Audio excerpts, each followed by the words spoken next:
মেয়েরা করতেছে যে ডিজিটালাইজ বাংলাদেশের স্বপ্ন আমরা দেখেছি দীর্ঘদিন যাবৎ, আজকে সব কিছুকেই ডিজিটালাইজেশনে রূপান্তর করা হচ্ছে। আপনারা জানেন বিমার সার্ভিস, দুদকের সার্ভিস, সব কিছু, বিদ্যুৎ, ট্যাক্স, এনবিআরের সমস্ত কিছু ডিজিটালাইজ হচ্ছে।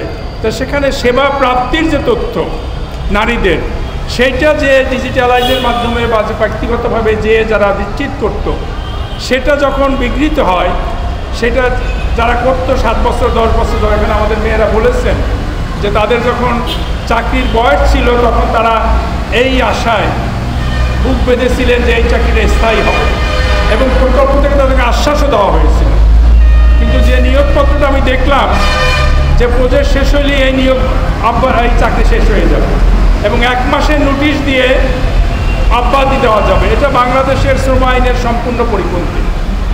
বাংলাদেশের একটি মন্ত্রণালয়ের একটি প্রজেক্ট